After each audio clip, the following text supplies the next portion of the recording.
Amis internautes fidèles de l'émission La Parole, bonjour et bienvenue sur Esawe TV. Nous sommes le dimanche 10 août 2025 et merci d'être présent pour ce rendez-vous sur l'étude et le partage autour de la parole de Dieu, notre Créateur. Nous sommes là ce matin pour le deuxième numéro de ce mois. Et je vous dis tout de suite que nous allons continuer avec les appellations de notre Dieu le Créateur, des appellations qui sont liées à des circonstances et à des faveurs qu'il a eu à accorder à ses précurseurs, ses serviteurs fidèles qui ont marqué d'une pierre angulaire ou bien d'une tache blanche ces instants en les matérialisant par des autels à qui ils ont conféré des noms.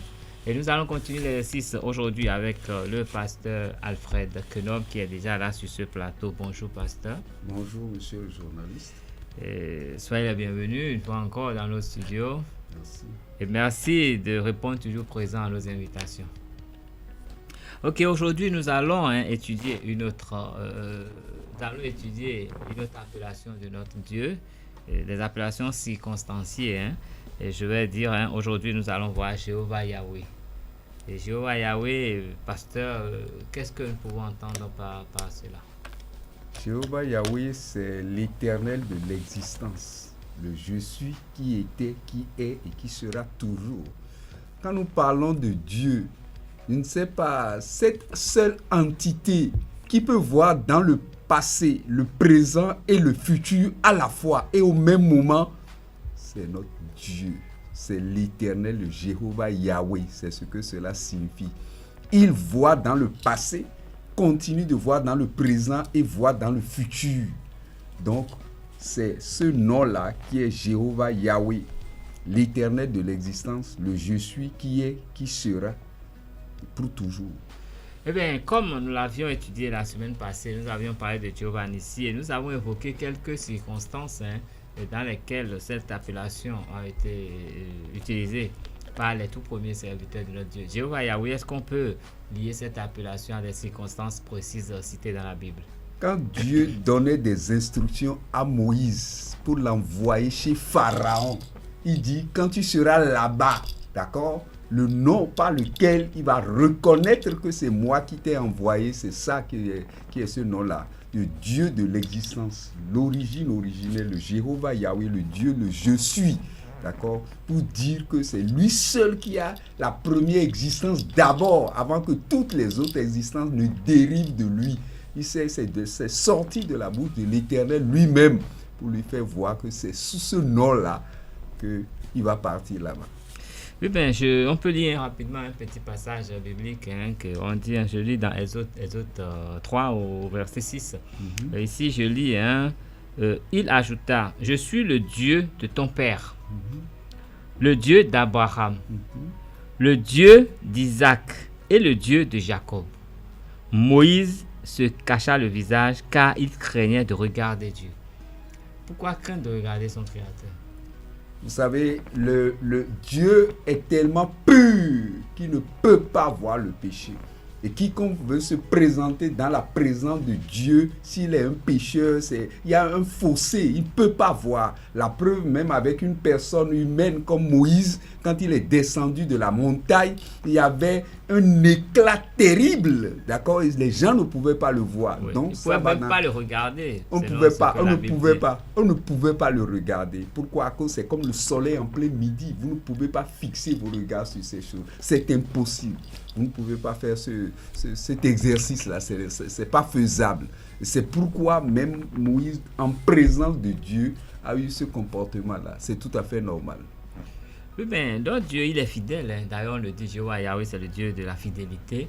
Et comment comprendre c'est notre Dieu, il était, il est, il sera toujours. Il est dit ici qu'il est le Dieu d'Isaac, de Jacob, le Dieu d'Abraham, le Dieu de ses pères et tout. Et comment comprendre en fait, l'homme a besoin de lui, il est fidèle, il est toujours là, mais le regarder est un problème. Qu'est-ce qu'il faut faire alors pour pouvoir prétendre je ne sais pas s'il y a un homme qui puisse déclarer qu'il n'a pas de péché. Alors, comment faire pour cohabiter avec notre Dieu? Parce que nous avons besoin de lui à côté de nous. Ce que tu dis est tout à fait normal. Ça rentre dans une logique humaine. Mais nous voyons toujours Dieu. Nous voyons toujours Dieu. Mais les gens croient qu'on ne le voit pas. Je vais te le dire. En dehors de nos yeux physiques, qui voient des choses physiques, il y a des yeux spirituels.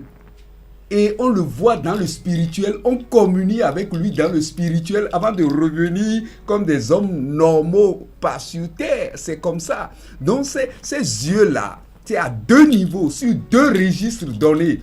Et tu utilises le premier registre pour ceux qui sont réellement spirituels, qui font dans la communion, qui vont des retraits spirituels et autres là. Ils voient Dieu, ils communiquent avec Dieu, ils reçoivent des messages de Dieu à tout moment. Et après, on peut descendre de ce registre et voir choses. Donc Dieu, il est visible. Il est visible. Il est toujours. Oui, mais vous avez évoqué les gens qui font des retraites et tout. Est-ce que c'est la seule condition pour pouvoir communiquer avec Dieu? Parce que théoriquement, quand on a reçu le Seigneur, c'est que nous avons l'Esprit Saint en nous et Christ est en nous aussi. Et donc, nous pouvons communiquer avec lui. Est-ce qu'on a besoin de retraite avant de communiquer avec notre Dieu? C'est une question de degré et une question d'ambition et de passion. D'accord? C'est comme une lumière que vous voulez. La lumière, lui, comme j'ai dit par exemple, le soleil en plein midi. D'accord? L'intensité du soleil en plein midi n'est pas comparée à l'intensité de la lumière au lever du jour. Et ça dépend de l'ambition que toi tu veux. Si tu veux une lumière intense, une lumière de feu, il y a un positionnement que tu dois avoir. Et par rapport à ce positionnement, tu auras toute la lumière, tout le feu dont tu as besoin. Je suis là en train de te parler donc d'ambition. Donc quand nous sommes dans le corps du Christ, accepter le Seigneur, avoir l'Esprit Saint, tout ça là, bon, on connaît tout ça là. Mais quelle est mon ambition? Quelle est ma relation? Quelle est la communion que j'ai voulu développer avec le Seigneur? Regarde l'apôtre Paul. L'apôtre Paul a développé une relation avec le Seigneur que le commun des mortels n'a pas eu. Nous avons eu beaucoup de gens, des prophètes et autres. Mais c'est une relation spéciale. Pourquoi? Parce qu'il avait une ambition. On parle souvent d'Élie, l'homme qui fait descendre le feu. Combien d'hommes de Dieu ont fait descendre le feu comme lui? Ça dépend de la relation, du degré d'intensité, de la passion que vous avez pour la chose et qui va vous mener à cette hauteur. C'est ce que nous sommes en train de dire. Oui, mais Dieu, on dit Jéhovah Yahweh, le Dieu de l'existence.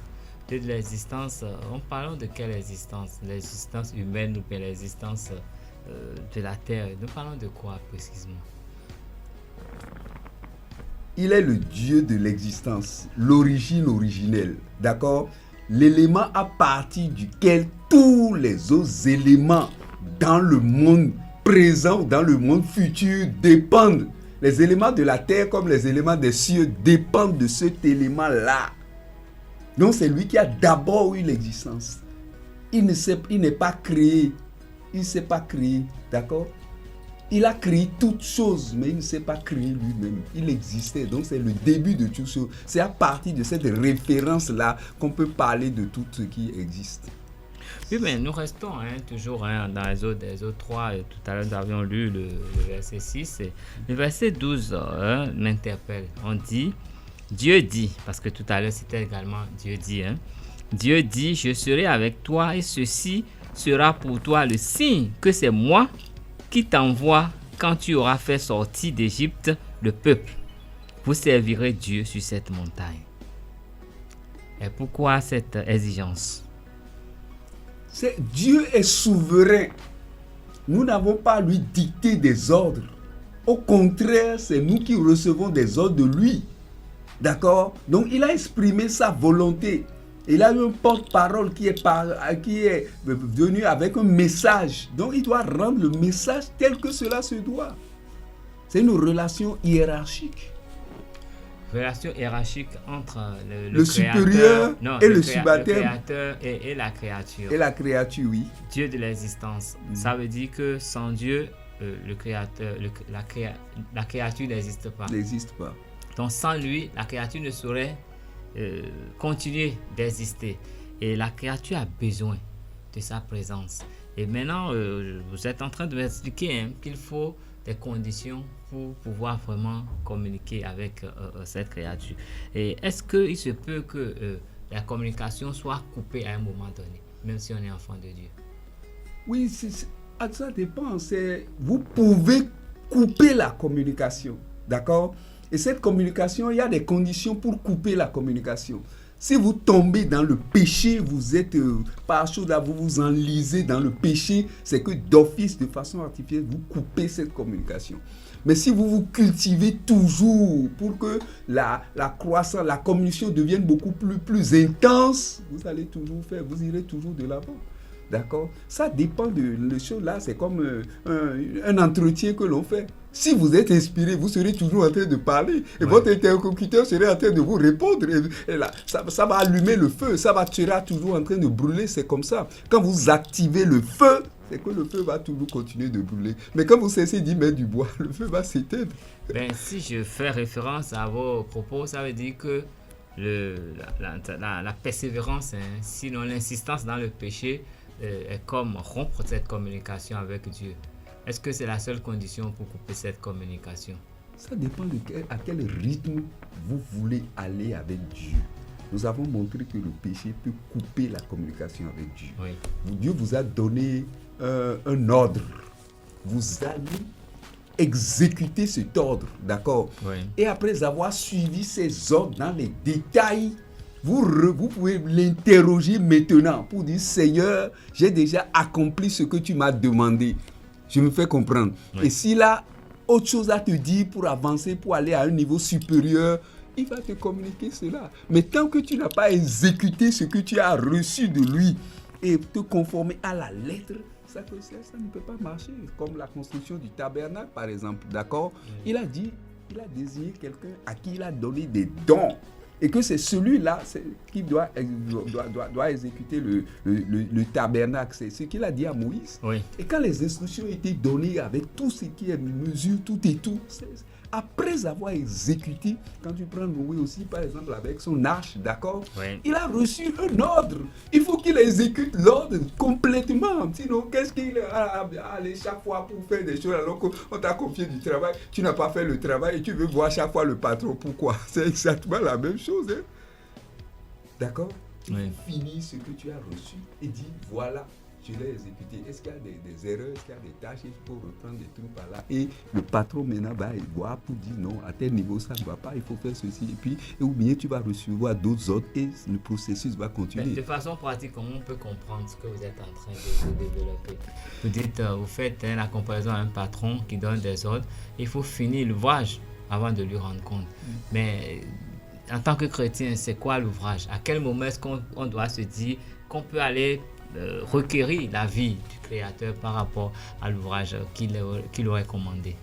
Vous savez, notre vie tout entière est une vie préétablie par Dieu d'abord. Okay. Au niveau de chaque individu. Oui. D'accord? Oui. Certains sont venus dans la vie, qu'ils soient chrétiens ou quoi qu'ils soient, ils se sont jetés seulement. Ils vont à l'église, hein? Ils lisent la Bible, hein? Ils sont pasteurs, hein? Mais il y a plein de choses pour lesquelles ils n'ont jamais posé des questions à Dieu. Ils n'ont jamais cherché à savoir comment ceci doit aller ou pas. Ouais. Dieu est calme, il ne dit rien, il les laisse faire. D'accord? Et à partir du moment où il commence à avoir des échecs, il commence maintenant par accuser Dieu. Je me fais comprendre. Oui. Voilà un cas d'exemple, d'accord? Est-ce que tu me suis? Oui. Pour leur profession, ils n'ont pas interrogé Dieu. Leur mariage, ils n'ont pas interrogé Dieu. Acheter un terrain et faire chose, ils n'ont pas interrogé Dieu. Ouvrir le ministère, ils ont été inspirés comme ça. D'accord? Au départ, vous n'aviez pas impliqué Dieu. C'est après que vous voulez l'impliquer quand vous avez des problèmes de foyer avec votre épouse et qu'il y a des trucs. Non, il n'était pas au commencement. Il faut qu'on apprenne à l'impliquer dans les choses. On discute avec lui. Et à partir de ce moment, nous allons suivre. Il sera sur le chemin. Mais quand vous voulez de l'évoquer, la plupart des gens ont peut-être posé des actes cruciaux pour leur vie et sans se référer à Dieu. Maintenant, que faire? Est-ce qu'il faut rompre ce mariage et retourner à Dieu pour faire un choix? Est-ce qu'il faut démissionner de son boulot, mettre fin à sa carrière et retourner consulter le Créateur, que faire? Parce que j'estime que plusieurs personnes se sont déjà engagées dans des actions vraiment essentielles pour leur vie, et sans peut-être consulter le Créateur. On ne peut jamais leur dire de se retourner sur certains points. Sur certains points. Quand je dis sur certains points, n'allez pas dire à quelqu'un qui s'est marié de rompre son mariage. D'accord? Non, mais c'est déjà arrivé. On a déjà entendu des histoires où les gens auraient dit qu'ils auraient divorcé sous le conseil de leur pasteur ou de leur guide religieux. Un bon pasteur ne va jamais conseiller de divorcer. D'accord? Ils ont fait un choix. On leur a posé la question devant la congrégation. Est-ce que vous êtes prêts à prendre tel? Et c'est eux qui ont répondu. Ils ont répondu pour eux-mêmes. Sans consulter le Créateur. Ils ont répondu pour eux-mêmes. Oui. D'accord? Sinon, si nous voulons aller dans l'ordre normal des choses, vous êtes chrétien. Oui. D'accord? Vous avez des enfants. Oui. Vous avez eu à faire des erreurs sur ce plan. Ne permettez pas que vos enfants reprennent vos mêmes erreurs. Là, vous avez commis des erreurs. Éduquez vos enfants dans ce sens pour dire, on ne fait pas les choses de façon désordonnée. C'est le Seigneur qui est votre main, le maître souverain de votre chose. Quels sont les dons que mon enfant a? Dans quelle discipline je peux l'orienter? Pendant que tu pries, Dieu même va te dire, ton fils Paul là, d'accord, il a le don de ceci, il sera telle chose, il sera telle chose, d'accord? Et toi-même en tant que géniteur, tu l'orientes, d'accord? C'est une telle chose là dans presque tous les autres domaines et autres, etc., etc. Et tu suis les pas et tu orientes ce qui doit être orienté, d'accord? Que ce soit sur le plan professionnel, le plan ministériel, le plan du mariage, tout, d'accord? Et on suit, on est rassuré que, même si moi j'ai fait des erreurs, je ne vais pas laisser mes enfants, mes progénitures continuer dans ces mêmes erreurs, d'accord? Donc c'est un peu ce que nous voulons dire, d'accord? Oui, nous restons avec l'appellation du jour, Jéhovah Yahweh. Oui, c'est vrai, on dit l'éternel de l'existence, le je suis, qui était, qui est, qui sera toujours, Dieu de l'alliance. Qu'est-ce que nous entendons par Dieu de l'alliance dans ce contexte? À partir du moment où le Seigneur est venu, d'accord, pour faire un sacrifice pour nous les humains, pour nous sauver, ce sacrifice suppose une alliance. Il faut que tu comprennes ce pourquoi il est venu pour te sauver et que tu demeures fidèle à cette alliance, parce que c'est une alliance qu'il a fait avec ces gens-là. C'est pas avec tout le monde. D'accord? Il est venu sauver l'humanité. Et quand nous parlons de sauver l'humanité... Je vais mettre un point d'arrêt là tout de suite. C'est une alliance qu'il est venu faire. Il ne l'a pas faite avec tout le monde. Il est venu sauver l'humanité. Est-ce qu'il n'y a pas ambiguïté? Il n'y a pas ambiguïté.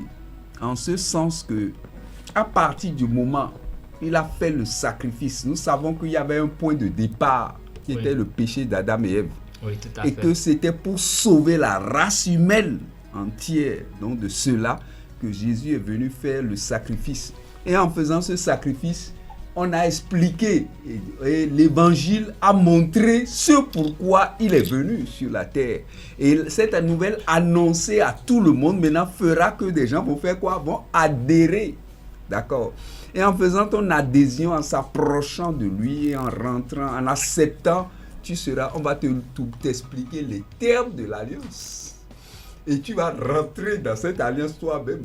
Parce que tu ne peux rien faire de grand, de géant pour le Seigneur sans être membre de cette alliance. Et c'est quand tu vas commencer à te conformer à ça maintenant que le Seigneur aura la confiance et pourra t'utiliser comme un vase d'honneur pour faire de grandes choses. Donc dire qu'il est venu sauver l'humanité, il y a des nuances à faire. Oui, il y a des nuances, c'est vrai. Il ne faut pas prendre les trucs génériques de façon générale comme ça, non. Non, mais quand il fait soleil, on dit il fait soleil pour le bon et pour le mauvais. Oui. Quand il pleut pour le méchant et pour celui qui est bon. Mais il pleut, le bonheur, c'est pour tout le monde. La fraîcheur, il fait frais actuellement.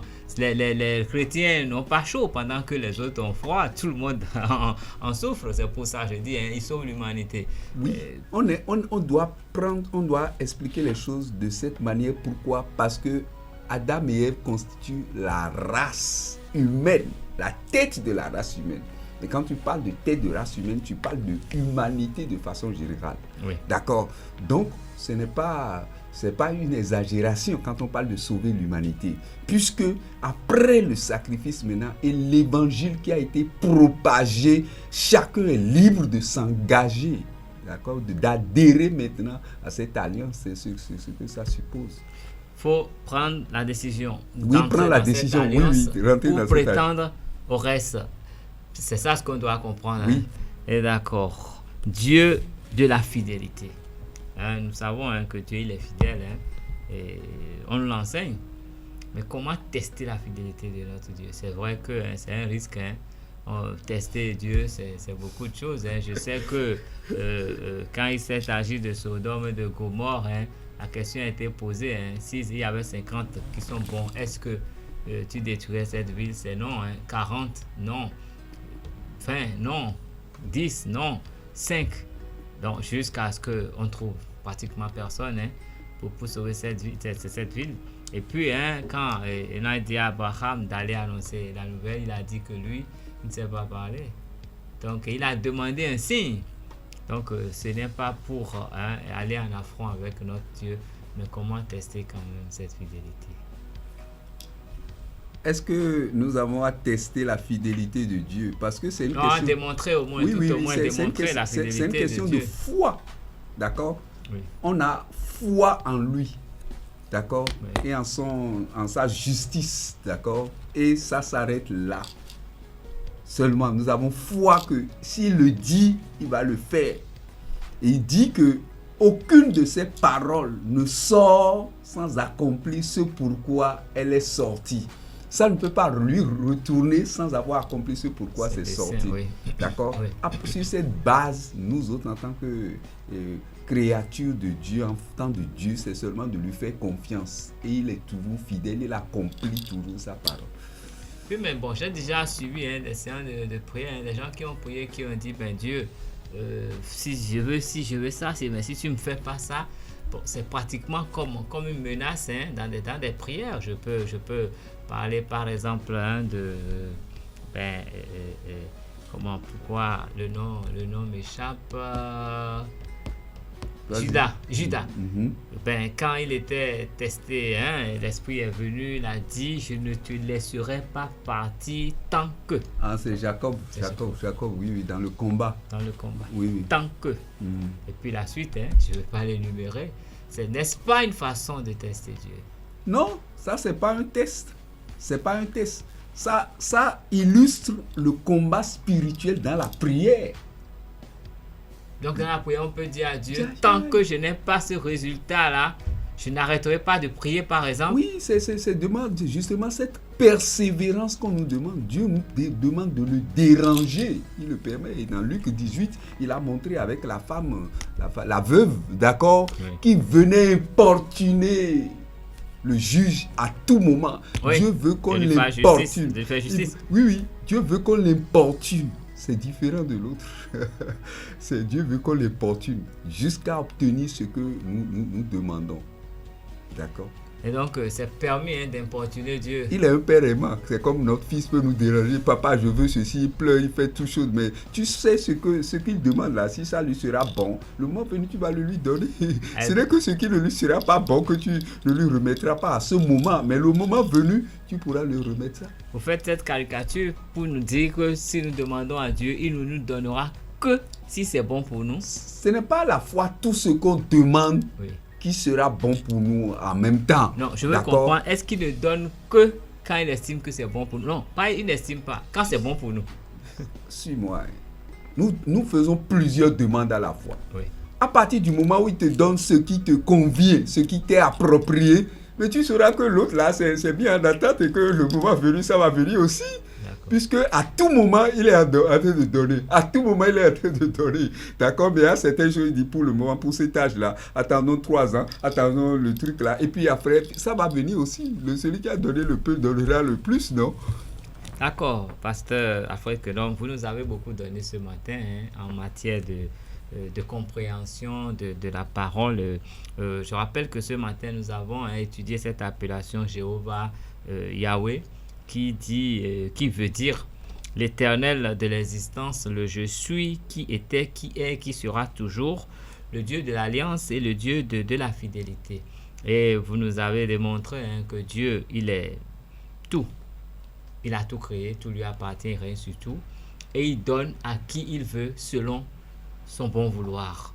Ce n'est pas parce que nous insistons qu'il nous donne, ce n'est pas parce que nous exigeons qu'il nous donne, mais c'est lui qui détermine ce qui est bon pour nous et quand il est bon pour nous et qui le met à notre disposition. Et il faudrait que nous puissions savoir que la première condition pour espérer la manifestation de notre Seigneur dans toute sa plénitude, c'est de s'éloigner du péché. Tant que nous commençons à nous éloigner du péché, nous sommes sûrs de sa présence, nous sommes sûrs de son assistance et nous savons que nous sommes en parfaite communication avec lui et il pourra nous dire ou nous donner ce qu'il faut en son temps. Et maintenant, rester dans l'alliance pour espérer et vraiment jouir de tous les bienfaits de notre Dieu qui est fidèle, qui sera toujours fidèle. Il a démontré à travers la Bible, que ce soit avec Jonas, que ce soit avec Abraham, Moïse et tous les autres patriarches, Isaac, il a démontré. Et si nous voulons vivre une expérience spirituelle harmonieuse avec notre Dieu, donnons notre vie à Jésus, fuyons le péché, demandons que l'Esprit Saint soit avec nous pour que nous ayons la plénitude de notre Dieu. Est-ce que je peux conclure cette émission ici? C'est exact, parce que c'est le seul qui connaît la fin avant le commencement. Merci, pasteur. Et merci à vous, chers auditeurs, qui nous avez suivis ce dimanche. Et je vous souhaite un heureux mois d'août. Prenez le soin, tout est spirituel, mais protégez-vous physiquement également. Seigneur avec vous. À dimanche.